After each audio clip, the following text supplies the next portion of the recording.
Details చూద్దాం. తిరుమల లడ్డు అంశం రాజకీయంగా హాట్ టాపిక్ గా మారిన నేపథ్యంలో కూటమి నేతలు జనంలోకి వెళ్లేందుకు సిద్దమవుతున్నారు. ఈ అంశంపై స్పష్టమైన కార్యాచరణ రూపొందించేందుకు నేడు కీలక సమావేశం నిర్వహించనున్నారు. ముఖ్యమంత్రి Chandrababu, deputy CM Pawan Kalyan, BJP రాష్ట్ర అధ్యక్షుడు పీవీఎన్ మాధవ్ భేటీ కానున్నారు. ఉండవల్లిలోని చంద్రబాబు నివాసంలో ఉదయం 11 గంటలకు ఈ సమావేశం జరగనుంది. 3 పార్టీల అధ్యక్షులు పాల్గొని ఈ భేటీ రాజకీయంగా ప్రాధాన్యత సంతరించుకుంది. చంద్రబాబు, పవన్ నిన్న ముఖాముఖి భేటీ అయిన మర్నాడే 3 పార్టీల నాయకులు సమావేశం అవుతుండడం ప్రాధాన్యత సంతరించుకుంది.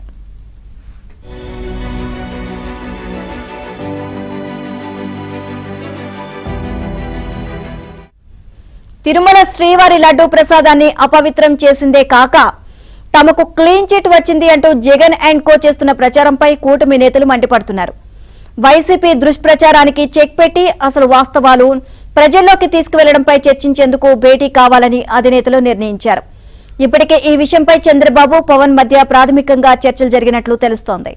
ప్రస్తుత రాజకీయ పరిణామాల నేపథ్యంలో ఈ అంశాన్ని ప్రజల ముందుకు బలంగా తీసుకువెళ్లి తమ వాదనను వినిపించాలని కూటమి భావిస్తోంది. ఇందుకు సంబంధించిన పూర్తి స్థాయి రోడ్ మ్యాప్ ను ఈ సమావేశంలో ఖరారు చేసే అవకాశం ఉంది.